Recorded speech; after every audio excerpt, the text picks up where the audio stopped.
Welcome to our Let's Get Started free motion quilting. This is a series of blocks where our goal is to try to kickstart you into trying to quilt your own projects and get over that hump, the fear of jumping into a project.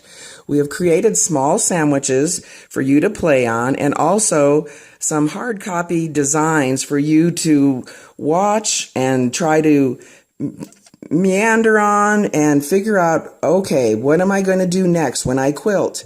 So we're hoping that, first of all, you've watched the introductory video, which kind of shows you the techniques of bringing up your thread and some proper needles to use, thread, all of that. So this video is actually going to help you just get going on that free motion part.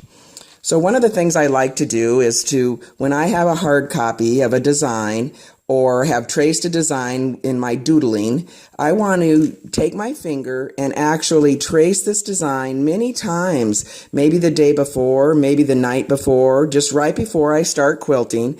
And I like to trace it and give myself some muscle memory. Muscle memory is a great little tool to help us kind of imprint it into our brain and get the feel of a design. We're going to go down and up and down and up and down and up. And, you know, I love to have music on, but I don't know that you'd like my choice of music, so we don't have it going in the background here, but I kind of get a beat in my head of what to do, and I'll go down and up and down and up, and there we go. So try doing that a little bit before you actually start quilting. I know Corinne says that she actually likes to put her piece of paper under her needle and actually move with the paper. So remember, it's not going to quite have as much drag as if you're sewing because your needle's not in. But once again, what we're trying to create is that muscle memory of a design. Okay, let's get started. I have my top stitch needle in, my feed dogs are down, I've spray adhesed my sandwich, I'm ready to quilt. Okay, it's not about perfection, it's about just playing, starting to feel comfortable with your machine, and if you goof, oh well, we're not on a real quilt. So, here we go, woohoo! I'm gonna go up and down, I'm gonna go up and down. I'm going to angle over to the side. And remember, if I had a big quilt on, I would not be able to be twisting and turning my fabric. So in these practice pieces, we want to try to keep our fabric as straight as possible, pretending we have a great big quilt on.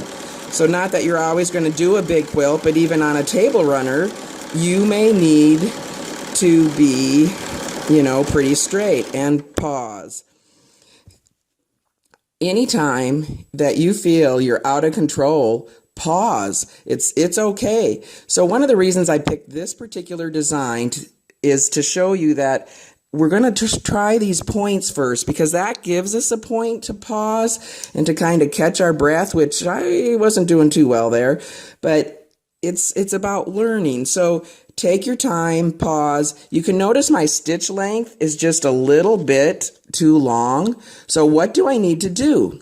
Okay, I need to go faster with the speed of my machine, or I need to slow down on the motion of the fabric. So one of the things I like to do is, if you have the ability to set the speed on your machine, I floor my pedal and then I adjust the speed so I get the stitch length I want. So I've done that prior to showing you this, and I actually moved my fabric faster this time than I wanted to. But I have my foot pedal floored, and I am just coming around. Ooh, look at that yucky leaf. Okay, well, I'm going to get myself out by echoing. Did we talk about that this is not about perfection? Okay. And we're going to go up and down and up. We'll get back on track here. I purposely today have not used a stitch regulator because many of you don't have that, and we will kind of address that as we go along in the months. We'll show the folks with the stitch regulator a little bit how to use that. I am trying, and I think everybody should try, to quilt with just using their arm motion and the speed of their machine. So once again, I have my foot pedal floored, and I've adjusted the speed of my machine, and I'm trying to get my arms in sync. So realistically, I only have two variables to change. One thing I found, that talking and quilting isn't something I've done a lot of. So this is kind of a new experience for me. So I kind of just going to echo. I've got myself once again into something, okay, I don't really like that look, but we're filling space, we're getting used to the quilting, and I'm going to go down, and I need to get my rhythm back. I feel it's really about rhythm. And if I get my window of my hands too far apart, like right now, I need to reposition. I need to pause and get my little window going. This little window of kind of my thumbs almost touching and my hands down really does help keep control.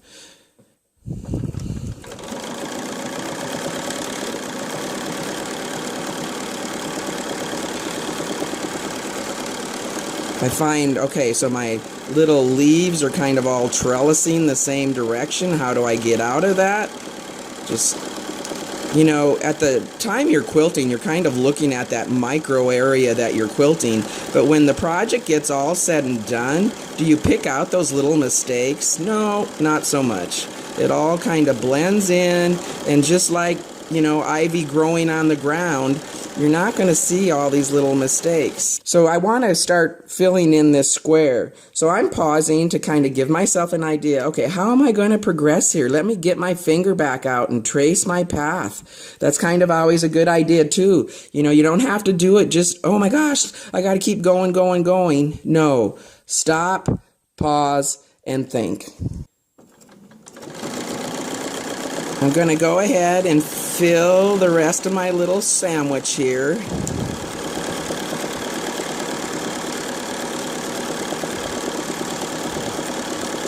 I have all different sizes of leaves, and I guess in nature, you know, that's true also. I have to say I did get kind of off the track of what I wanted to do, but I'm just going to keep, this is my little sample, so I'm going to keep plugging on here, try to salvage the little bit of space I have left. I'm going to run a vine up there because that looked a little hokey. It's the only one with a vine, but oh well. At this point in time, I'm thinking, yeah, it's not the best thing I've ever done, but you know what? I'm quilting.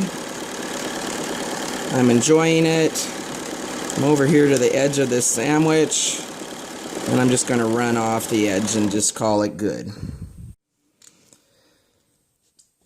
So this was my first little sample, and you know, it's all filled in. Is it exactly perfect? No. Am I okay with it? Sure, for now. I'm actually going to get onto my real sample fabric and do my finished one and show you the difference in the two. So this is the first one. I'll go ahead and do my next one and kind of show you, okay, I progressed, hopefully. And that's what it's about, is just playing and doodling, tracing your designs, bringing back in when you need to use your paper to kind of get back on track. It's okay, get the motion back. And that's what I need to do before I go ahead and do my next sample. I'm going to get more of that muscle memory. I'm going to start enjoying this process, because that's why we quilt. It's for the enjoyment of it. It's to give us the satisfaction that we're being creative, and that's what it's all about, is enjoying ourselves. Here are my two finished samples. The one on the left is my first one. And then I went ahead, turned my music on, sat down, and redid this one.